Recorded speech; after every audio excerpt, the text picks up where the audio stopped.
बिस्मिल्लाहिर्रहमानिर्रहीम। निगह बुलंद सुखन दिल नवाज जानपुर सोस, यही है रखते सफ़र मेरे कारवां के लिए। आज का हमारा जो मौजू है वो है डेवलपिंग लीडर इन यू। ये आपसे दिल से करीब तरीन ये सब्जेक्ट है लीडरशिप। पाकिस्तानी कॉन्टेक्स्ट में अगर आप से मैं बात करूं तो कहते हैं कि मर्दम शुमारी करेंगे चाहे साहब तो 22 करोड़ मिलेंगे, मर्दम शनासी करेंगे 22 भी नहीं मिलेंगे। ये कहतूरी जाल है, ये लीडरशिप क्राइसिस है। कहते हैं कि गूगल पे हर 6 मिनट के बाद एक किताब जो है लीडरशिप के ऊपर अपलोड होती है आफ्टर 6 मिनट्स, और इतना लिटरेचर लिखा जा चुका है ये लीडरशिप के ऊपर कि आपके पास टाइम ही नहीं होगा, ज़िंदगी में आपको इतना वक्त नहीं होगा कि आप इस किताब को, ये लीडरशिप को ये पढ़ सकें। तो आज जो ना एक बहुत प्रिसीजन के साथ नेक्स्ट जो 10 to 15 मिनट्स हैं इसके ऊपर हम जो है ना लीडरशिप के ऊपर हम बात करेंगे कि लीडरशिप क्या है और लीडर क्या है, हु इज़ लीडर। तो बड़ी अगर आप गूगल में डालें LEADER तो लीडर के अंदर आपको मेरा ख्याल है कि कोई मिलियंस ऑफ डेफिनेशंस मिल जाएंगी और यू विल बी कंफ्यूज्ड कि जनाब जी ये जो लीडरशिप है ये एक, इसमें तो आपके पास टाइम ही नहीं है कि आप पढ़ सकें। तो मैंने जितनी भी रिसर्च किया कि leadership mean responsibility, leadership mean vision, leadership mean integrity, honesty, और ये पूरी एक ना एक फैमिली ऑफ वर्ड्स है, अल्फाज का एक ख़ानदान है जो लीडरशिप को डिफ़ाइन करता है कि leadership is about positive attitude, leadership about long term vision, leadership about this. तो यकीन जानिए जब मैं आपको अपनी पर्सनल एग्जांपल से शेयर करूं, जब मैं स्टेट बैंक ऑफ पाकिस्तान जैसे पाकिस्तान के बहुत बड़ा अदारा है, प्रीमियर हमारा जो रेगुलेटरी इंस्टीट्यूशन है, financial institution, when I appeared in my interview, final interview में, उसमें गवर्नर भी बैठे हुए थे स्टेट बैंक के, यासीन अनवर साहब, और डिप्टी गवर्नर और HR हेड, बड़ा हाई प्रोफाइल के लोग बैठे थे, और मेरे जैसा बंदा, मेरे साथ 5 बंदे फाइनल ना शॉर्ट लिस्ट हुए and I was one of them. तो एक मेरे साथ जो इंटरव्यू का मरा होता है ना, उस वक्त दिल भी ऐसे धक धक हर उन सब कर रहा होता है, चलो जब मेरी बारी आ, और भी सीनियर पोजीशन थी, एक टीम, एक लीडरशिप का एक रोल था स्टेट बैंक की सारे मैनेजमेंट लीडरशिप डेवलपमेंट प्रोग्राम्स के लिए, उन्होंने बंदा एक सीनियर मैनेजमेंट पोजीशन पे हायर करना था। तो आप यकीन जानिएगा जब मैं वहाँ अंदर गया बड़े कांपते हुए हैं जी, हाथों से और पाँव से, तो बड़े पहला सवालों ने पूछा गवर्नर साहब ने, जो स्टेट बैंक के गवर्नर थे यासीन अनवर साहब, कहते हैं ये बताएं कि लीडरशिप क्या होती है और मैनेजमेंट क्या है और दोनों में डिफरेंस क्या है। अब ये कैसा ओपन एंडेड क्वेश्चन है, वो कितना मुख्तसर सा वक्त है, इतने सीनियर आपका पैनल बैठा हुआ है और आपने इसका जवाब देना है, और आपने कोई किताबी जवाब दे दिया जो किताबों में लिखा हुआ, कहेंगे यार इसको तो पता ही नहीं कुछ। अगर बहुत प्रैक्टिकल जवाब दे दिया कहेगा यार ही इज़ टू प्रैक्टिकल, इसको तो किताब ने पढ़ी नहीं। तो मैंने उनके साथ ना मैंने कहा sir pardon me if you allow me, should I share the academic answer, क्योंकि we will find dozens and thousands of definitions on leadership and management, is a big literature, huge literature written on this, ये तो both subjects. उन्होंने कहा जी आप अपना जवाब दें, आप क्या समझते हैं। मैंने कहा sir ji last almost more than 1 decade I research this subject of leadership and management, ये मेरा एक कोर है, मेरा फोटे है ये लीडरशिप ना। तो कहते हैं कि आपकी क्या जवाब है एजाज। मैंने कहा sir leadership is nothing, leadership एक ऐसे एक कॉन्फिडेंस का नाम है कि व्हेन यू स्टैंड अलोन, जब आपके साथ कोई भी नहीं होता, ये तन्हा रह जाने का सब्जेक्ट है सर। जब facing the consequences of that decision and taking the responsibility of the decisions which are very tough is called leadership. ज़िंदगी में मुश्किल फ़ैसले करने का नाम लीडरशिप है सर, और फैसले जो मुश्किल करते हैं वो शकील साहब तनहा रह जाते हैं, लोग छोड़ जाते हैं, क्योंकि लोग पॉपुलर डिसीजंस मांगते हैं जिससे लोगों को मक्खन लगाएं, वाह वाह हो जाए। कहते अगर आपने सबको खुश करना है तो फिर आपको शायद साहब कहते हैं कि आइसक्रीम की दुकान खोलनी चाहिए, लीडरशिप रोल में स्टेप डाउन कर जाए, if you want to make happy all the people. और ये सबसे बड़ा, मैंने सीक्रेट ऑफ सक्सेस पूछता हूँ लोगों से, लेकिन मुझे को पूछता है, मैं कहता हूँ यार there is no secret of success, बस there is only secret of failure. Success का कोई सीक्रेट नहीं है, सीक्रेट फेलियर का है। वो क्या? मैंने कहा जी कि सीक्रेट ऑफ फेलियर यह है कि you are trying to make happy all the people all the time, that is a sure secret of failure. क्योंकि you can not make happy all the people, हर किसी को आप तो खुश ही नहीं कर सकते। आप बड़े दुनिया में लीडर बने हुए हैं, घर में आप अपना टेलीविज़न के ऊपर अपना बेगम के सामने अपना टीवी का चैनल नहीं चेंज कर सकते उसकी मर्ज़ी के बगैर। तो sir ji leadership is difficult decisions. और कहते हैं व्हाट इज़ मैनेजमेंट, ये तो हो गया ना decision making in testing times, खासकर जैसे कोरोना आ गया, कोविड आ गया ग्लोबली। और सेकंड क्या है जी, मैनेजमेंट। मैंने कहा जी जो डिसीजंस लिए जाते हैं उनको एग्जीक्यूट कराना, दैट इज़ मैनेजमेंट। ये नहीं हो सकता कि आपने डिसीजन तो कर लिया, वो तो बड़ा हाइपरबॉलिक डिसीजन था, लेकिन आपकी एग्जीक्यूशन ही बहुत वीक थी। तो दिस इज़ कॉल्ड मैनेजमेंट। जब आप मैनेजमेंट में आप अपनी सीनियर मैनेजमेंट के या लीडरशिप के या सीईओ के या कंपनी के जो ऑनर होते हैं उनके डिसीजंस को क्या करते हैं जी, एग्जीक्यूशन करते हैं। फिर जाके कहीं तीसरा स्टेप आता है, दैट इज़ कॉल्ड रिजल्ट्स, नताइज। इधर डिसीजंस, इधर मैनेजमेंट, सेंटर में जो रियल है प्रोसेस, उसके बाद आपका आउटपुट जिसको हम क्या कहते हैं, रिजल्ट्स। और मैं अक्सर कहता होता हूँ, याद रखिए कोई भी बंदा कहीं जॉब कर रहा है ना सर, इवन आप सीईओ की जॉब कर रहे हैं, आप कहीं फैसल बैंक में जॉब कर रहे हैं, आप कहीं हॉइस्ट में जॉब कर रहे हैं सर, आप नाजिया आप सीईओ क्लब में काम कर रही हैं, तो याद रखिएगा पीपल आर नॉट पेड, ठीक है, फॉर क्या कहते हैं कि processes, people are paid for results. People are not paid for 9 to 5 job, people are paid कि इन्होंने क्या प्रोडक्टिविटी क्या है की है, आज क्या इनकी प्रोडक्टिविटी है। तो this is leadership and this is management. No going forward. अब क्योंकि टाइम नहीं है, मैंने कहा था ये हमने बड़ा 10 से 15 मिनट में ये फिर क्वेश्चन आंसर की तरफ चले जाएंगे। तो लीडरशिप के अंदर लीडरशिप का मतलब क्या है, तो लास्ट 25 ईयर्स लगे, मतलब almost quarter century to define ये जो लेटर्स हैं लीडरशिप, LEADR। तो मैंने कहा यार मैं इतनी केमिस्ट्री पढ़ ली है, साइकोलॉजी पढ़ ली है, सब्जेक्ट ऑफ लीडरशिप, तो इसको मैं ज़रा कर लूँ। अगर आपके पास कलम हो लिख लें, नहीं तो मोबाइल पे लिख लें, नहीं तो अपने right on the pad of your imagination या अपने तसव्वुर में। कहते ना जी शाह साहब, ए पर्दा नशीन तुझको ये पर्दा मुबारक हो। हम अपने तसव्वुर में तस्वीर बना लेंगे, अगर आप नहीं देख सकते तो आप तसव्वुर में तस्वीर बना लें। तो लीडर का फर्स्ट जो L है, it stands for long term thinking. क्या बोलते हैं जी, long term thinking, long term vision. तो पहला लीडरशिप का होता है कि लीडर के अंदर ये स्टैनफोर्ड की, हार्वर्ड की रिसर्च है, स्टेनले की रिसर्च है, STANLEY करेंगे ना आप स्टेनले, तो आपको ये आइडिया होगा कि स्टेनले ने रिसर्च किया कि दुनिया के जो बड़े बड़े CEOs हैं, बड़े बड़े एंटरप्रेन्योर्स हैं, बड़े बड़े जो अचीवर्स हैं किसी भी फील्ड में, उनकी नंबर 1 एट्रीब्यूट क्या है जी, तो पता चला they believe in long term thinking, long term objectives, long term goals, long term. यानी कि अगर मैं 90% लोगों से पूछता हूँ आज भी, हारून किसी भी यूनिवर्सिटी में MBA के बच्चों को या किसी कंपनी में एक मैनेजरियल पोजीशन के बच्चों को पूछता हूँ या ऑफिसर से पूछता हूँ कि यार आप अपने 20 ईयर्स बाद कहाँ देखते हैं, कहते हैं सर बुरा नहीं मानिएगा हमें तो परसों का नहीं पता है। नाजिया कहते हैं हमें तो परसों तक का नहीं पता, किधर जाना है आपने जी, वी डोंट नो। हमें तो 3-4 अपना महीनों का नहीं पता, कहाँ 20 साल की बात कर रहे हैं। मैंने कहा यार कैसी बात करते हैं, जो भी बड़े लोग होते हैं उनको 15-20 साल पहले उनके पास एक खाका होता है, एक विजन होता है, और विजन की क्लैरिटी होती है, उनको बिलीव होता है अपने विजन पे कि मैंने वहाँ जाना है। मैं कई दफ़ा जा चुका हूँ जहाँ आज सारे माशाल्लाह हारून बैठे हैं, दोस्त बैठे हैं, ये अवैस बैठा है, ये जानते हैं। जब मैं नेशनल बैंक में था, स्टेट बैंक में गया, तो जब मैंने ये सोचा कि यार एक CEO क्लब, एक मैनेजमेंट हाउस बनाना है, nobody was believing. Shakeel साहब आप तो गवाह हैं ना इस सारे सफ़र के, कोई 12 साल के सफ़र में, जब हम सिद्दीक ट्रेड सेंटर में प्ले लैंड फ्लोर के 21 नंबर ऑफिस में बैठा करते थे, तो लोगों को मैं जब मैनेजमेंट हाउस का बताता था, लोग मजाक उड़ाते थे, people mock at you, people ridicule you, people criticise you. ये क्या है जी, कुछ भी नहीं है, आपके पास ना रिसोर्सेज हैं। तो मैं कहना यार एक दफ़ा मैनेजमेंट हाउस बनेगा जिसमें एक इल्म के साथ तरबियत और इल्म, क्योंकि इल्म बड़ा है, इल्म से खुदा की पहचान होती है, इल्म से आप अपने सारे दुनिया में फतह कर सकते हैं। शायद सब ऐसे ही है,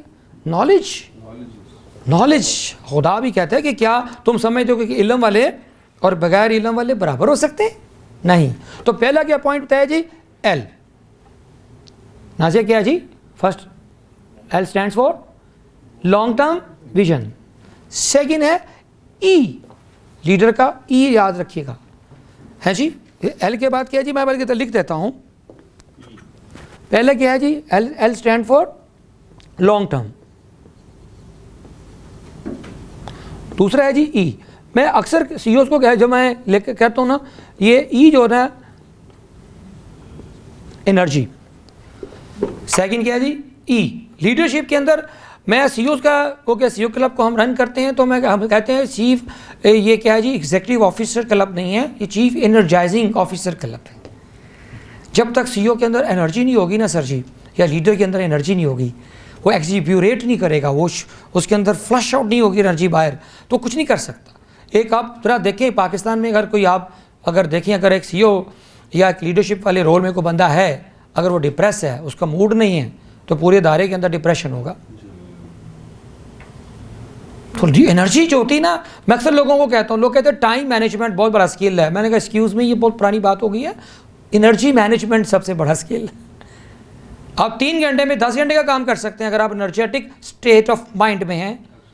10 घंटे बैठ के काम करना मकसद नहीं है, एनर्जी और स्टेट ऑफ माइंड, मुसलसल एनर्जेटिक स्टेट ऑफ माइंड रहना, पॉजिटिव एनर्जी।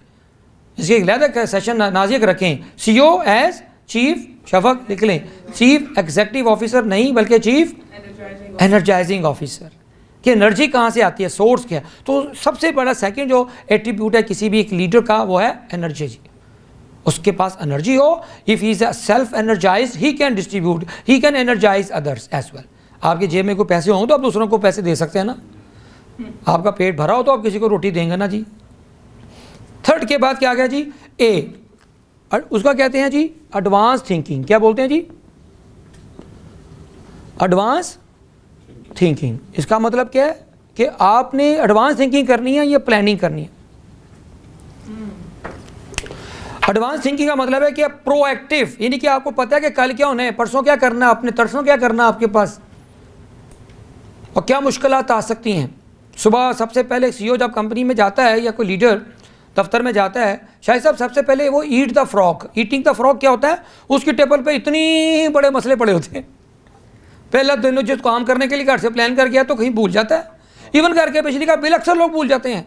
हरून साहब अक्सर आपने देखा होगा बिजली का इलेक्ट्रिसिटी बिल है ना, वो लोगों को नहीं पता होता कि यार आज डेट गुजर गई, यार आज इतना जुर्माना पड़ गया, सारे काम में फंसे गए, वो अपना काम बच्चे की फीस रह गई एंड पे, और आज तो लास्ट डेट थी। तो एडवांस थिंकिंग जो होती है, उसके पास एक लिस्ट हो, उसने पता हो कि आज उसने क्या करना है, कल क्या करना है, परसों क्या करना। That is advance thinking. कोई भी लीडर होता है, वो सक्सेसफुल जो लोग होते हैं वो इस पर बिलीव करते हैं। तीसरी चीज़ होती है वो डी। डी का मतलब आपको पता ही है कि ये एट्रीब्यूट है किसी भी कामयाब एक कामयाब सीईओ का, एक कामयाब जो मैनेजर है, एक कामयाब लीडर है। सबसे इंपॉर्टेंट चीज़ होती है सेल्फ डिसिप्लिन। नाजिया, सबसे इंपॉर्टेंट चीज़ क्या जी, डिसिप्लिन। यानी कि न बता तो वो कहते हैं बंदा तो है फ़कत अहकाम इलाही का पाबंद, तकदीर के पाबंद है, न बता तो जमादात फ़कत, बंदा तो है फ़कत अहकाम इलाही का पाबंद। यानी कि वो जो लॉज ऑफ नेचर हैं, सुन्नत अल्लाह जिसे हम कहते हैं, एक बंदा जो लीडर होता है वो उसका कैदी होता है। वो अपनी लाइक्स एंड डिसलाइक्स पे काम नहीं करता, वो अपने राइट एंड रॉन्ग पे काम करता है। जो राइट है उसमें वो डिसिप्लिन्ड होता है। तो that is a other secret of leadership कि वो डी का stand for, E stand for. उसके बाद आ जाता है ई। ई स्टैंड फॉर क्या होता है जी, हाँ जी, एक्सीलेंस। कि वो जब भी कोई काम करता है वो मीडियोकर नहीं करता, वो अपने स्टैंडर्ड्स की तरफ जाता है, क्वालिटी की तरफ जाता है, स्टैंडर्ड सेट करता है, दुनिया उसको फॉलो करती है स्टैंडर्ड्स को। दुनिया में मेरा काम नहीं बिकता, मेरे स्टैंडर्ड्स बिकते हैं, मेरी क्वालिटी बिकती है। हारून साहब मुझे नहीं पसंद करेगा कभी जाने सर कौन, उन्होंने कहा जी आप जो चीज़ दे रहे हैं उसमें क्वालिटी स्टैंडर्ड्स हैं और एक्सेप्टेबल है। क्या आपके घर में स्टैंडर्ड्स बनाए आपने?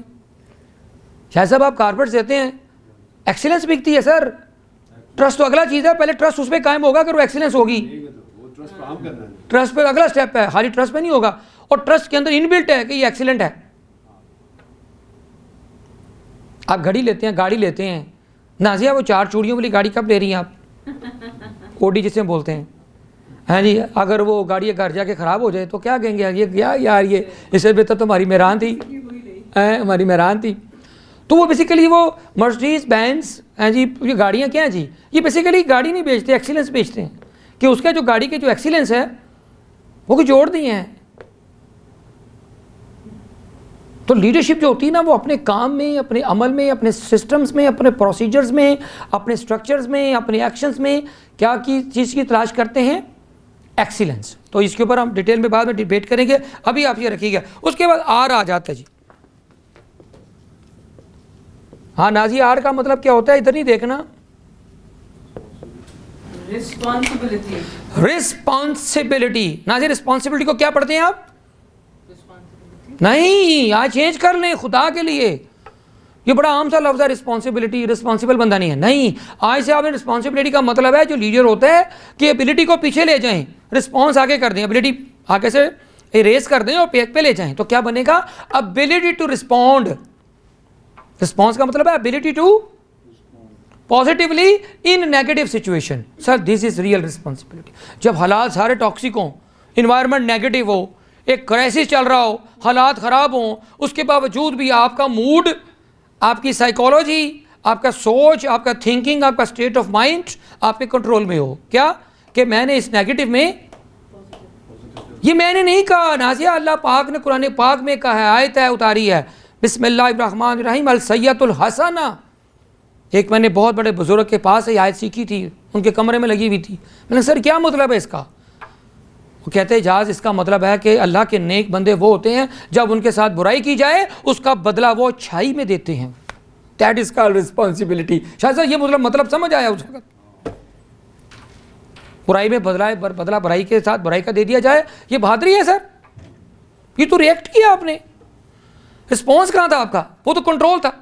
हॉली प्रॉफिट पीस भी पॉन हिम, ये तो एक लाइफ मॉडल थे कि उनके पास क्या था जी, कि लोग क्या करते थे जी, नेगेटिव बिहेवियर होता था, उसके बदले में क्या करते थे, उसको भी दुआ देते थे। जो बूढ़ी औरत गंद फेंकती थी उसको भी दुआ देते थे। जब बीमार हो गई वो 2 दिन उसने गंद नहीं फेंका तो हम स्कूल में ये पढ़ते थे ना का स्टोरी, सो ब्यूटीफुल। उनके घर चले गए, पानी पिलाया, उसको खाना खिलाया, उसकी दवाई थी। तो कहते तुम्हें कौन हो तुम? कहती आप तो कहते इस शहर का सबसे बुरा इंसान कौन है? कहती वो मोहम्मद है। कहते वो मैं हूँ, मैं तुम्हारी खबर लेने आया हूँ क्योंकि तुमने 2 दिन से वो कूड़ा नहीं फेंका था। What a personal example. तो that is a sense of, आप शायद साहब आप एंटरप्रेन्योर हैं, आपके पास इतने हज़ारों लोग काम करते हैं डायरेक्टली और इनडायरेक्टली। मुझे ये बताएं, आप उस बंदे को कभी कंपनी से फायर करेंगे चाहे जितने मर्जी भी हालात ख़राब हो, जो इंतहाई जिम्मेदार हो, आपके मसले हल करता हो, प्रॉब्लम शूटर हो, टाइम पे आता हो, टाइम पे जाता हो, चाहे वो उसके पास PhD है नहीं है, डिग्री नहीं होती। मैं अक्सर लोगों को कहता हूँ नाजिया देखिए, एक बड़ी जो कंपनी में अच्छा बंदा जो होता है ना, जो उसको कभी फायर नहीं किया जाएगा, वो डिग्री वाले को फायर हो सकता है, ये नॉन डिग्री वाला फायर नहीं होगा। कि वो कौन सा सर, इसकी डिग्री नहीं चाहिए। देखो डिसिप्लिन की डिग्री चाहिए, सुबह टाइम पे आना डिग्री चाहिए। सर जो झूठ ना बोले, उसके पास अपने पैसे मानत रखी है, उसके पास उसने आपकी मेहनत में ख्याल, उसे डिग्री चाहिए। वो जब गया है, सारे दफ्तर गया है, दफ्तर की बिजली और एयर कंडीशन चल रहे हैं, और उसने सब एक एक करके सारी लाइटें बंद किया, हालांकि उसकी जॉब डिस्क्रिप्शन में नहीं लिखा हुआ। और आप देख रहे हैं कैमरे से अपने कमरे में बैठे हुए, आप उसको उस बंदे को वाह वाह करेंगे, यार देख किसी बंदे ने नहीं उठ के मत की मॉरल ड्यूटी कि वो यार इलेक्ट्रिसिटी को बंद कर दे, इतनी एक्सपेंसिव इलेक्ट्रिसिटी है, या पानी ज़ाया कर एक बंदा जाके। तो सर वो तो एक एक लाइट का देखते हैं यार, कि यार की electricity is too expensive, 35 rupees का एक यूनिट पड़ रहा है, तो उसको बचा रहा है यार, मेरी कंपनी की सेविंग कर रहा है और मुझे पता है वो खैर। तो वो है रिस्पॉन्सिबिलिटी, वो भी लीडर है। अच्छा, लीडर का मतलब डेजिग्नेशन के साथ नहीं है, वो एक पोजिशनल लीडरशिप। मैं जिसकी बात कर रहा हूँ वो है मॉरल लीडरशिप। क्या बोला, ये सारे ट्रेड्स मॉरल लीडरशिप में आते हैं, जो मॉडल होते हैं, जो मॉरलिटी के बिलीव करते हैं। कैपेसिटी, जो आप चाहे वो सिक्योरिटी गार्ड भी हो सकते हैं, वो कैशियर भी हो सकता है। आगे चलते हैं जी। रिस्पॉन्सिबिलिटी के बाद एक बहुत बड़ा चीज़ है जी, लीडर हो गया, अब उसके बाद लीडरशिप आ जाता है। एस का मतलब होता है जी, मैं समझता हूं कि वो लीडर बन ही नहीं सकता जो कुर्बानी नहीं देता। सर उसको अपने वक्त की कुर्बानी, अपनी फैमिली, घर बार, दोस्त यार, बड़ी कुर्बानी देनी पड़ती है अपने असूलों के लिए। इसलिए मैंने क्या बोला, पहला टाइम लफ्ज़ ही बोला था कि लीडर्स जो होते हैं ना, CEOs वगैरह लीडर्स होते हैं, they are very lonely people, they are very lonely people. Sir कुर्बानी है सर, कई दफ़ा आपको बड़े बड़े चीज़ों की कुर्बानी देनी पड़ती है अपने असूलों के लिए। You have to stand alone. फिर जाके कहीं वो आता है कि मैं अकेला चला था जानबे मंजिल, मगर लोग साथ आते गए, कारवां बनता चला। तो सेक्रीफाइस बहुत बड़ा एबिलिटी है। ये सेक्रीफाइस के बगैर आप कभी कुछ नहीं बनते। आपको वही जिसे हम कहते हैं ना, कंफर्ट जोन के साथ दुश्मनी होती है किसी अच्छे लीडर की, किसी अच्छे CEO की, किसी अच्छे एंटरप्रेन्योर की। बगैर सेक्रीफाइस किए आपको अपना कुर्बानी देनी पड़ती है। एक बहुत बड़ी चीज़ है जी, वो है H। ये आ गया जी लीडर, ये आ गया शिप। H, I और P, ये 3 वर्ड्स हैं जी। इसको कहते हैं जी पाकिस्तान में, इसको क्या कहते हैं कि जो बहुत ज़्यादा प्रॉब्लम है वो हमारा कि जब भी कोई बंदा किसी पोजीशन पे चला जाए, इवन छोटे मोटा बंदा भी सर बहुत बुरे हालात है, वो है ईगो। और इसके ऑपोजिट क्या है? ह्यूमिलिटी। जिसके पास कुछ थोड़ा से पैसे आ जाए, ओहदा आ जाए, नाजिया, सबसे पहले क्या आती है? ये मैंने कामयाबी हासिल की, ये मेरी वजह से, मेहनत से है। सर ह्यूमिलिटी, सर शायद साहब ने बहुत प्यारी बात की अभी सेशन में कि यार जो बंदा बाहर वाला है ना, उसकी भी रिस्पेक्ट वही है, एक बादशाह की भी रिस्पेक्ट वही है। सबसे पहला जो ह्यूमन राइट है वो रिस्पेक्ट है, to give and to be given, to have a respect and to be respected. That is the number 1 value of a really a leader, a real human being. Human being की सबसे पहली शर्त क्या है जी हारून? Being human. क्या बोला जी? Human being का सबसे पहला क्या है जी मंत्रा? क्या है जी? Being human. If is not being a human, he can not be human being. आगे चलते हैं जी, 2 लफ्ज रह गए। आपने बड़ा अच्छा शेयर किया था पिछले दिनों कि आदमी अगर इंसान ना बने तो खुदा बन जाता है। हाय हाय हाय, वो चीज़ जिसे कहते हैं ना, दैट इज रियली खुदा बन जाते हैं। असल में शफाक साहब क्या करते थे हारून के, खुदा ज़्यादा बन जाता है। वो खुदा, हारून ये कहते हैं कि पाकिस्तान एक वाहिद मुल्क है जाहिद साहब जहाँ मिस्र के बाद सबसे ज़्यादा फ़िरौन पाए जाते हैं। क्या जी? यहाँ कुछ 17वें ग्रेड में चला जाए ना, भर्ती हो गए सरकारी किसी इदारे में, तो सबसे बड़ा फ़िरौन होता है जी। अच्छा जी, ये बड़ा इंपॉर्टेंट होता है। आई का मतलब होता है इन्फ्लुएंस। इन्फ्लुएंस का मतलब होता है असर, जिसकी शख्सियत में, जिसकी गुफ्तगू में इन्फ्लुएंस हो। क्योंकि आप किसी को तब्दील नहीं कर सकते जब तक आपके पास इन्फ्लुएंस नहीं। आप इन्फ्लुएंस कैसे क्रिएट करते हैं, that is very important. Influence किसी को, जैसे किसी की गुफ्तगू होती है, किसी का किरदार होता है, किसी का अमल होता है, वो अगले को इंस्पायर करता है। जिसमें हज़रत इमाम हुसैन का एक छोटा सा एक वाक़या मैं रज़ी अल्लाह तआला अन्हु उनका शेयर करूँगा। जब वो वज़ू कर रहे थे तो साथ वाला गलत वज़ू कर रहा था। उन्होंने कहा जी आप मुझे वज़ू करना सिखा दें। उन्होंने कहा जी अच्छा तुम करते जो मैं देखता जाता हूँ। उन्होंने सही वज़ू किया तो उसको शर्मिंदगी का एहसास हुआ, कहा नहीं, खुद देख के कहा कि नहीं यार वज़ू ऐसे किया जाता है। ये छोटी छोटी ऐसी चीज़ें हैं कि यार जो किरदार होता है वो इन्फ्लुएंस करता है सबसे। अमल, जैसे आपने एक कपड़े की यहूदी की बताई, जब आप लंदन में थे शायद साहब, तो 3 गज़ का बजाय वो 3.25 गज़ कपड़ा देता था, और हम मेरा ख्याल 3 गज़ की बजाय 3.25 गज़ देते होंगे। तो वो जो होता है कि जब आप अपने अमल से किसी को दिल जीतते हैं, that is a leadership, that is a real leader. और लास्ट में आ जाता है जी पी का मतलब होता है जी परसिस्टेंस। क्या बोलते हैं जी? मेरा ख्याल है ये सबसे बड़ी क्वालिटी है। अगर किसी लीडर के अंदर, किसी सक्सेसफुल CEO के अंदर अगर सबसे बड़ी क्वालिटी अगर देखी जाए तो वो क्या है जी? परसिस्टेंस। परसिस्टेंस का मतलब होता है मुस्तकिल मजाजी। दूसरे लफ्ज़ों में क्या कहते हैं? इस्तकामत। और हारून असल लफ्ज़ क्या है? इस्तकामत में ही करामत है। क्या बोला? ये जादू है, it is a magic. Persistence is a magic. कि आप किसी मकसद के लिए आपने इतना अरसा फैंटी खाई, इस्तकामत पर रहे, नहीं हिले। सर पूरे 23 साल लगे ना सर, 40 साल तक तो आपने सिर्फ यही किया कि वो सादक और अमीन थे, और अगले 23 सालों में फिर पूरा कुरान उतरा। कितनी इस्तकामत थी है जी। जब ताइफ वाला तो ऐसा वाक़या था कि आज की, मैं जब सऊदी अरब में गया तो मैंने कहा मैंने ताइफ ज़रूर देखना है। क्या यार वो ताइफ के अंदर जो वक्त गुजारा, कितना सब्र था। वो भी रात थी जब वो रात पे जब सारे आने थे, और सुबह हज़रत अली वहाँ सोए उस चारपाई पे और वो चले गए। तो ताइफ और दूसरे ऐसे वाक़यात हैं हमारी हिस्ट्री में, हमारे जो बड़े हैं हमारे, वो परसिस्टेंस, कायद के अंदर कितनी परसिस्टेंस थी। कितना टेम्पटेशन दिया गया कायद को कि जी आप ये गवर्नर जनरल बन जाएं, ये बन जाएं, वो बन जाएं। कहते हैं अगर मैं ज़िद्दी ना होता, लफ्ज़ में इसको ज़िद्द भी कहते हैं। कायद के अगर मैं ज़िद्दी ना होता, हेड स्ट्रॉन्ग ना होता, तो पाकिस्तान नहीं बन सकता था। तो सम टाइम पॉजिटिव चीज़ों के ऊपर अगर आप परसिस्टेंट हो जाते हैं तो फिर क्या होता है, कतरा कतरा भी जो होता है ना, वो पत्थर को भी पिघला देता है। तो आपका वो रास्ता खुल जाता है। आपके अंदर इस्तकामत होनी चाहिए ज़िंदगी के अंदर। वो जो इंसान जो होता है ना, सुबह वो दरख्त लगा के बच्चों की तरह आम की गठरी लगा के अगले दिन सोचते हैं कि इसमें से आम निकल आएगा, तो नहीं होगा। तो सर जी ये वो जो चीज़ें थी, मैं उसके डिटेल में अभी नहीं जा रहा, अभी क्वेश्चन आंसर की तरफ आता हूँ। अभी इसको थोड़ा रब करते हैं जी अब्दुल हादी साहब। तो अब हम आगे चलते हैं। वो कैरेक्टरिस्टिक्स, ये तो मैंने आपको एक केमिस्ट्री बताई है कि एक लीडरशिप के अंदर एक केमिस्ट्री क्या है लीडर की ना। तो आगे मैं आपके साथ ना एक लीडरशिप का एक स्ट्रक्चर, एक मॉडल रखने जा रहा हूँ जो आने वाले दिनों में आपकी अदारे में, यूनिवर्सिटी में, आपके घरों में, आपकी लाइफ में, कारोबार में ये फ़ायदा देगा। तो अब 5 C's मॉडल है एक लीडरशिप के ऊपर, ये आपके साथ मैंने शेयर करना है। ये है जी 5 C's, ये 5 C है जी। ये लीडर होता है जी, लीडर इन यू, ये हमारा आज का टॉपिक भी है। इसके 5 इसके जी पॉइंट्स हैं जी। ये अगर हमने याद कर ली आज, पहला है जी जो कि बड़ा देर से हम बोल रहे हैं, वो क्या है जी, फर्स्ट सी क्या है जी, ये 5 C's हैं जी ऑफ आ लीडर। पहला क्या है जी, करेक्टर। और करेक्टर का मतलब दूसरा क्या है जी, डिलीवरिंग द कमिटमेंट्स। क्या बोला जी, जो वादा करो पूरा करो, that is called integrity, that is called honesty.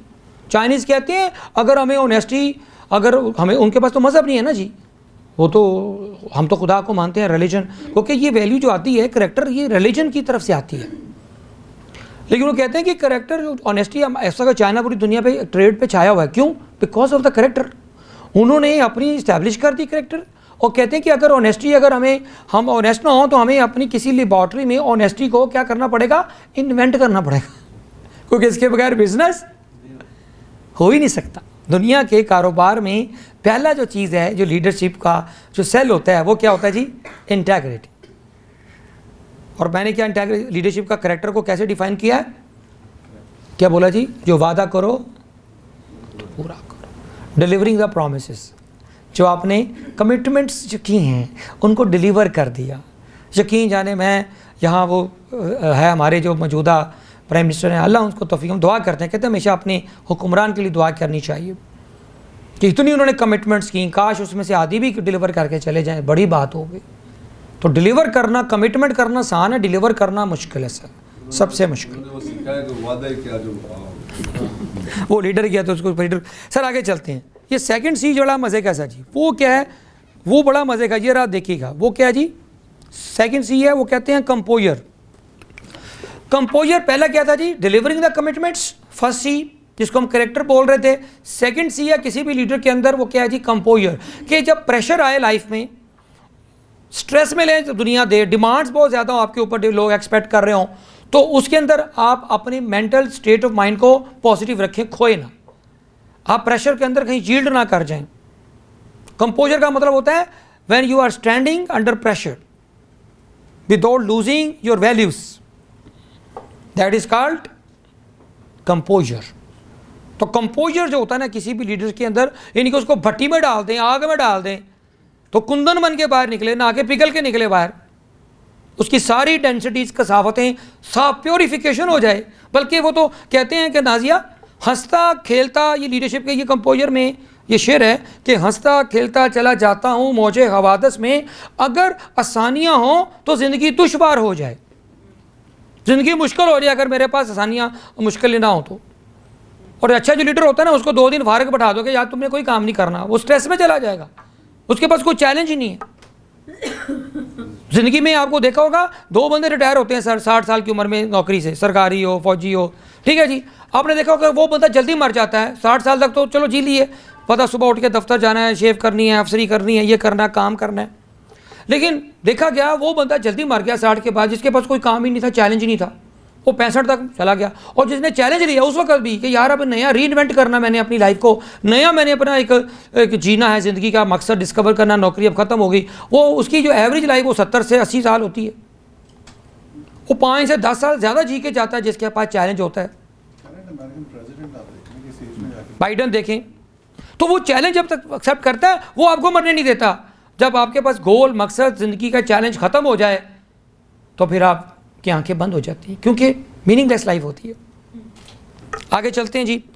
ये आ गया जी कंपोजर। तीसरा जो आ गया ना जी, ये फर्स्ट आ गया, ये सेकंड आ गया। थर्ड सी जो आपको लीडर बनाता है वो आपका कॉम्पिटेंस है। कॉम्पिटेंस जिसे कहते हैं काबिलियत। सर इकबाल ने क्या कहा था शाहिद साहब, हम तो माइल बा करम हैं, कोई साइल ही नहीं, राह दिखलाई किसे कोई राखवरे मंजिल ही नहीं, जिससे तामीर हो आदम की वो गिल ही नहीं, कोई काबिल हो तो हम शाने कई देते हैं, ढूंढने वाले को दुनिया भी नहीं देते हैं। ये वो काबिलियत है सर, वो कॉम्पिटेंस है। उसके बगैर कभी कोई बंदा लीडर या सीईओ नहीं बन सकता, काबिलियत के। तो करेक्टर, कंपोजर एंड तीसरा क्या बोला, कॉम्पिटेंस। और कॉम्पिटेंस में 3 तरह की कॉम्पिटेंस होती है जी। एक कॉम्पिटेंस होती है जो आपकी टेक्निकल कॉम्पिटेंस है, को आप किसी फील्ड में हैं, आप डॉक्टर हैं, इंजीनियर है, चार्टर्ड अकाउंटेंट हैं, आप टेक्सटाइल इंजीनियर हैं, आप बैंकर हैं, फाइनेंस के बंदे हैं, ठीक है जी, मार्केटिंग के हैं, सेल्स के बंदे हैं, HR के बंदे हैं। तो आपको बेसिक चीज़ें तो HR की आनी चाहिए भाई, मार्केटिंग की आनी चाहिए, वो बेसिक स्किल है जो है टेक्निकल स्किल में आता है। सेकंड स्किल होता है वो आपका मैनेजमेंट स्किल्स है, जो चीज़ों का प्रोसेस करना, चीज़ों को करना, ये आना चाहिए। और तीसरा होता है लीडरशिप स्किल्स, कि आप लोगों से काम कैसे ले सकते हैं, लोगों को इन्फ्लुएंस कैसे कर सकते हैं। ये किसी के अंदर ये कॉम्पिटेंस का तीसरा मॉडल है जी, पॉइंट। फर्स्ट टेक्निकल, दूसरा मैनेजरियल और तीसरा लीडरशिप। कि आप देख सकें अंधेरे के बाहर क्या है, दीवार के पीछे क्या है, ये उसका तीसरा स्किल होता है किसी भी लीडर के अंदर। तो ये कॉम्पिटेंस के 3 मैंने आपको शेयर किए हैं पॉइंट्स। चौथा जी ये आ गया 2 3, 1 2 3। उसके बाद आ जाता है केयर। क्या बोला जी, केयर, जिसको हम अपना ज़बान में एम्पैथी भी कहते हैं, इसको कंपैशन भी कहते हैं, ठीक है। कंपैशन, कंपैशन का मतलब होता है दर्द दिल के वास्ते पैदा किया इंसान को, वरना अतात के लिए कुछ कम न थे ₹1, यानी कि जो असल चीज़ है वो केयर है, असल चीज़ कंपैशन है, असल चीज़ वो दर्द है, वो आंसू हैं, वो तकलीफ़ है जो आप किसी की देख सकते हैं, पढ़ सकते हैं। कहते हैं उसके साथ सबसे बड़ा लीडर वो होता है, कहते हैं कोई जो एक अच्छा इंसान भी हो, और अच्छा इंसान वो होता है जब किसी के साथ जो किसी की आंखों के आंसुओं के पीछे उसका दर्द पढ़ सके, जो उसकी मुस्कुराहट के पीछे उसका दर्द पढ़ सके।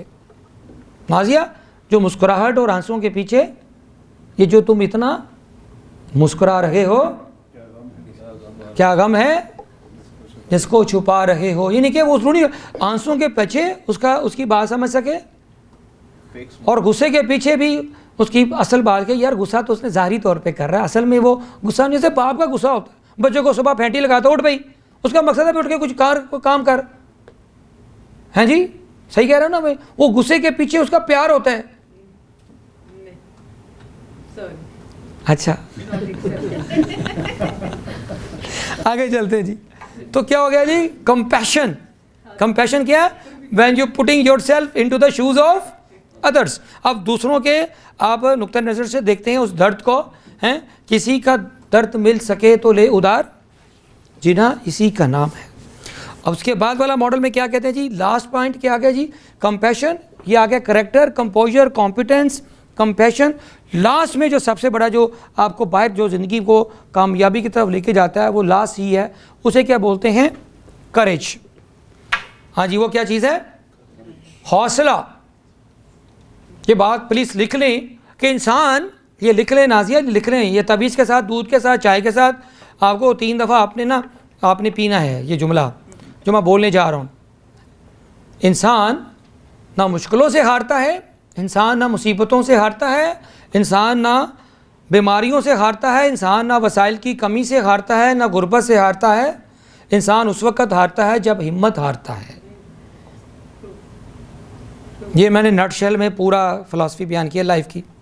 इंसान मुश्किलों से, मुसीबतों से, तकलीफ़ों से, अपनों की ठोकरों से नहीं हारता, वसाइल की कमी से नहीं हारता। इंसान उस वक़्त हारता है जब अपनी हिम्मत हार जाता। तो सर जी ये 5वां पॉइंट था। अगर आप इन सब को इकट्ठा करें और बीच में कहें कि जाज ये सेंटर क्या है इस चीज़ का, ये लीडर का जो असल चीज़ है जो इंसान को ऊपर लेके जाती है, सारी चीज़ें मौजूद हों, लेकिन अगर ये चीज़ लीडर की ठीक ना हो, जिसको हम क्या कहते हैं, नीयत, क्या बोलते हैं इसको, हम कहते हैं इंटेंट। अमलों का दारोमदार नीयतों पे है। तो ज़िंदगी में जो सेंटर है इन 5 चीज़ों का, वो क्या है जी? आपकी नीयत है या बदनीयत है। जितना मर्जी भी आपका करिज हो, जितना मर्जी भी आपने PhD कर ली हो, कॉम्पिटेंस लेवल हाई हो, लेकिन आप हैं ही बदनीयत। मगर बड़े बड़े लोग बदनीयत बड़े बड़े पोजीशंस पे। तो वही तो कह रहा हूँ नाज़िया, वो धोखा है वो। उसके बाद जो बड़े बड़े लोगों में से मैं आपको 3 के टाइम तक रहते हैं। मैं सुने तो नहीं, 10 साल रहा मुशर्रफ। नाज़िया मैं बताऊं पूरा डेकेड रह के गया नाज़िया मुशर्रफ, मैं उसको सल्यूट करता हूं उसके अच्छे कामों को, लेकिन मुझे याद रखें आज वो अपने मुल्क नहीं आ सकता। आप वो इज़ ए मिजरेबल कंडीशन, आप उसकी तस्वीर देखें आपको डर लगेगा। और कल की आंखें बंद करके देखें, कल वो खड़ा होता था, मैं ही सब कुछ हूँ। नाज़िया ये मुकामी इबरत है, अल्लाह की ज़ात के ऊपर बड़ी होनी चाहिए। कल को सारे कहते थे राहील शरीफ सबसे बड़ा है, कभी तस्वीर सुनी देखी? साकर मसार से पावरफुल बंदा था कोई? और अब कभी उसकी नज़र देखी, तस्वीर देखी उसकी कहीं? नाज़िया ये ना एक ओहदा जो होता है ना, एक जिम्मेदारी होती है, एक अमानत होती है। उस अमानत में आप बदनीयती डाल देंगे तो उसकी बरकत ख़त्म हो जाएगी। और कुछ लोग होते हैं जिनके पास ना ओहदा है ना कुछ है, सब कुछ है, लेकिन आज भी उनको दुनिया कदर की नज़र से देखती है। आपको पता है कि वो जो एक नेल्सन मंडेला, आपको पता है आज तक हिस्ट्री में जितना उसका बड़ा जनाजा हुआ था या उसका बरियल हुआ था, दुनिया के 100 मुल्कों के प्राइम मिनिस्टर्स उसके बरियल पे गए। कितने? 100। जब ओहदा नहीं था, ओहदा भी नहीं था। This is the leadership. क्या बात है। और पता है उसकी किताब में उसने जिक्र भी किया बाद में, वो एक जब वार्डन था 27 साल रहा जेल में, अपनी फ्रीडम की जंग लड़ता रहा अपने लोगों के लिए, पता है। और जब वो आज़ाद होकर बाहर आया ना, एक दफ़ा वो जब प्रेसिडेंट बन गया साउथ अफ्रीका का, तो उसने अपने जो वार्डन जो उसको सर रोज़ मारता था। और उसको जब वो मिलने गया उसके घर, उसको समझ लगता अब तो मेरी खैर नहीं है, वो तो मैं I will be hanged and I will be fired, आज तो मेरी खबर। तो उसने उसको माफ़ कर दिया। कहता कि तुम मुझे रोज़ ना मारते शायद मैं अपने मकसद से हट जाता। मैं तो तुम्हें सल्यूट करने आया हूँ कि तुमने मेरे अंदर मेरे मकसद को जिंदा रखा। फैज़ अहमद फैज़ आज ना होते अगर वो 5 साल वो डेला जेल में रह के ना आते या जेल ना करके। पता है आपको फैज़ ने जितना लिटरेचर लिखा है, पोइट्री की है, कहाँ लिखा जी? जेल में। सजा क्या थी कि भाई सच बोलता था मंटो। तो ये बड़े बड़े जो लोग हैं नाज़िया, ये अपने फिर कुर्बानी देते हैं, इनके अंदर दे स्टैंड।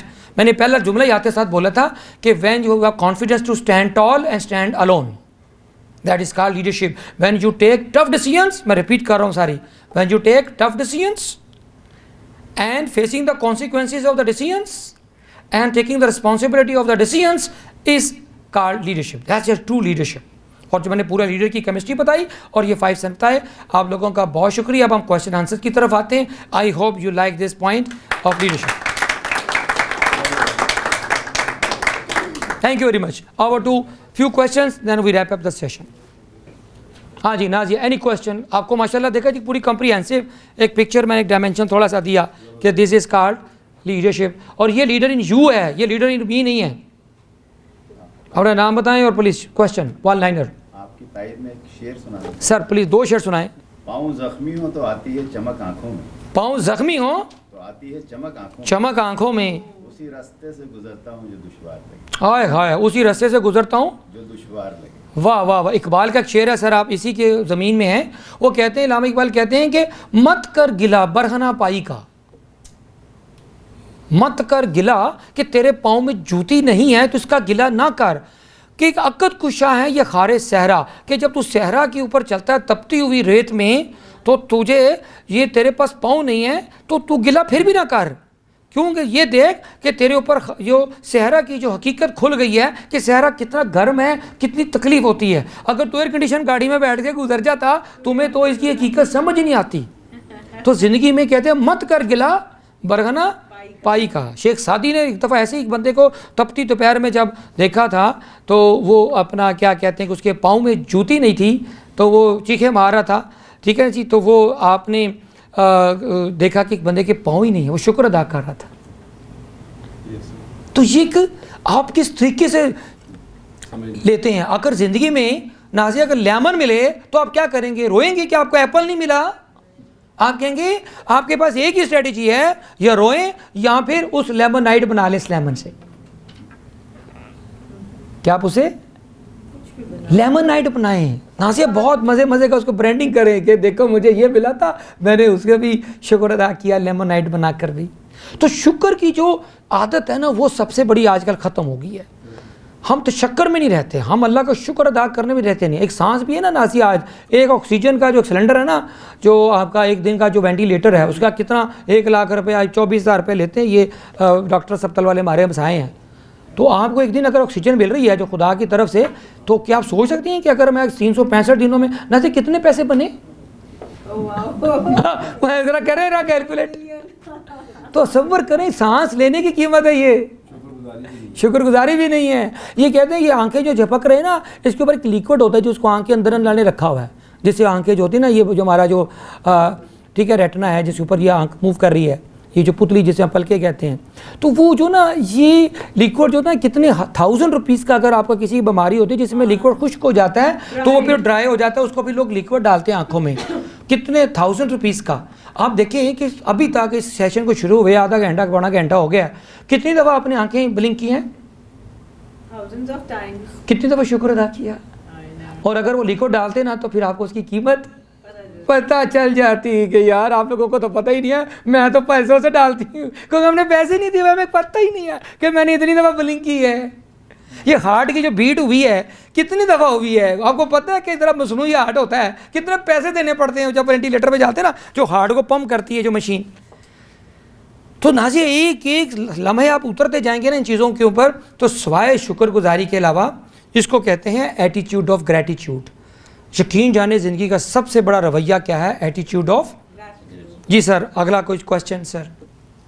और जी क्वेश्चन तो नहीं है, मैं 2 चीज़ें जो आपने बताई हैं उसी को करते हुए कि एक बुनियादी बात जो आपने ह्यूमिलिटी और उसके साथ जोड़ा है ईगो को, तो उसके अंदर ह्यूमिलिटी जो है उसकी बयान में करने की ये है कि असल में जब भी कोई चीज़ आप डेवलप करते हैं उसके इंग्रेडिएंट्स होते हैं, यानी उसके जो आप मुख्तलिफ फार्मूला बनाते हैं, जो इंसान का फार्मूला है उसमें अल्लाह ने जो अल्लाह के पास खुद नहीं है आजिज़ी, वो उसमें डाली है। वाह। अब जब इंग्रेडिएंट जो इंसान के हैं उसमें आप ईगो डाल देते हैं जो उसका हिस्सा नहीं है, तो वो इंसानियत से बाहर होता है। असल जैसे आप एक बहुत अच्छी हांडिया पकाएं और उसमें आखिर में 2 ड्रॉप मिट्टी के तेल के डाल दें तो वो तो सारा कुछ ही बन जाएगा। जो इंसान जो असल में ईगो है वो इंसान का हिस्सा नहीं है, वो अल्लाह के पास है और आजी के लिए इंसान को बनाया है, और आजी से निकल के जब वो बाहर निकलता है तो वो अल्लाह बनना चाहता है तो वो सर बड़ी बड़ी बड़ी खूबसूरत बात। दूसरी बात इसी को बुल्ले शाह ने जो है वो बड़े ही आला अंदाज में की। उसने कहा कि जो क्योंकि हमारी प्रॉब्लम भी यही बहुत बड़ी प्रॉब्लम है, आपने देखा होगा कि हाँ एक बड़ा बड़ा नारा है जिसमें मैं जानना नहीं तो मैं, ये आम बात है कि मैं जानते तो छाना नहीं मैं कौन, वो कहना नहीं तो फिर खत्म नहीं होती। तो बेसिकली जो मैं है ईगो, उसकी प्रॉब्लम है। तो वो जो है बुल्ले शाह वो कहते हैं फुल्ला दा तू इतर बना, हाँ इतरा दा फिर कट दरिया, दरिया विच तू रज के नाल, मच्छियां वांगू तारियां ला, फिर भी तेरी वो नहीं मुकनी, पहले अपनी मैं मुका, पहले अपनी मैं मुका। वाह वाह वाह। जब तक वो उसकी मैं का कॉन्सेप्ट जो है वो ह्यूमिलिटी जो आपने बताई है बड़ी अहम है, और जो इंटेंशन की बात आपने की है उसका तो सर आप तो इतनी शायद साहब इतनी प्यारी बात की, बिल्कुल आपने एक अच्छे आइडियल शौहर की तारीफ़ कर दी आपने।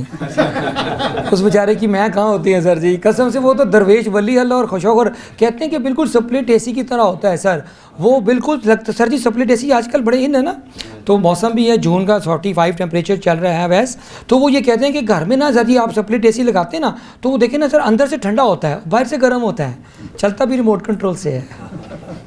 सर मैं के ऊपर एक मौला रूम की आपने बात की, इसको जाते जाते मौला रूम के डेडिकेट कर जाते हैं आज का सेशन। मौला रूम अपनी मसनवी में लिखते हैं और ये कहते हैं कि मैं की हकीकत क्या है। जो आपने बोला ना बुल्ले शाह का आपने खूबसूरत हमें एक शेर सुनाया, तो कहते हैं कि जी कि बकरी जो होती है ना बड़ी मैं करती है, मैं बहुत मैं करती है। एक दिन वो कसाई के हाथ चढ़ गई तो भी बड़ा उसने कसाई को भी आगे बोला मैं, लेकिन कसाई को कहाँ रहम आता है, उसने अल्लाह अकबर पढ़ा और उसके गले पे क्या कि छुरी चला दी। थोड़ी देर बाद वो मैं ठंडी हो गई सर जी, बकरी ख़त्म हो गई। उसके बाद उसने उसकी खाल उतारी, ओजड़ी निकाली, गोश्त निकाला, ठीक है जी, सारा कुछ इलादा उदा करने के बाद उस बकरी का, तो उसके बाद थोड़ी देर बाद ना उसने जब सारा गोश्त इलादा कर दिया, उसकी जो अंतड़ियाँ थी ना वो पड़ी हुई थी, वो एक कहीं आके ना एक चुम्याड़ जो होते हैं जो आके उठा के ले गया। उसने उसको साफ़ की, धोई, उसको खुशक किया, उसको खींच खूंच के ना उसकी तंदी बना दी, डोर जिसे कहते हैं। नहीं, आप लाइव नहीं जा सकते, वो इशू आ रहा है। छोड़ दिया आप मेरे फोन से कर लो। अपने से कर, नहीं, वो आपका अकाउंट से जा ही नहीं रहा है। मेरे अकाउंट से ना चलाए, अपने से नहीं। आप किसी मेरे अकाउंट से लाइव कर अच्छा दो। बात करके ना शेयर कर, हाँ, आप आ नहीं समझे?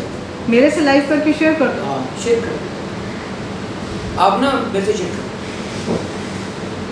वो मेरा ख्याल है कि मैं इतना यूज़ कोई करता हूँ issue तो आ मेरे गया। को पता ही है।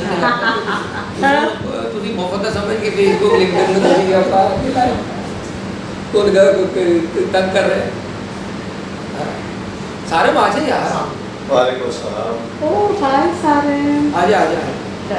ये जी माशाल्लाह चार्टर्ड अकाउंटेंट बच्चा भी हमारा है और Good definition है चार्टर्ड अकाउंटेंट बनाता घर है। हाँ जी, इसमें कैलकुलेशन का ज्ञान बहुत अच्छा है। है किधर आ जाओ सारे आ जाओ। उनको पता है ना चार्टर्ड अकाउंटेंट के पाकिस्तान में पैसा बनता किसने। इन्हीं चार्टर्ड अकाउंटेंट बताते हैं कि पैसा बचाते हैं। एक तो वो प्रॉब्लम फाइंड आप करके ना शफर ओके, जस्ट एक सेकंड। तो मेरे पे शेयर। हाँ, done done, I got it. बात तो वाजे तो मेरी समझ बहुत आ है। गई। मैं बस डिस्क्रिप्शन लेके लाइव कर रही हूँ, एक हर सेकंड। चीज़ का सॉल्यूशन है। Definitely। दिल्ली यूनिवर्सिटी में 4-5 साल जो भी जाएगा वो आपके उसको Which one? नजर आ जाएगा। इधर ओके करते हैं। जी, 3 2 1 बोलो।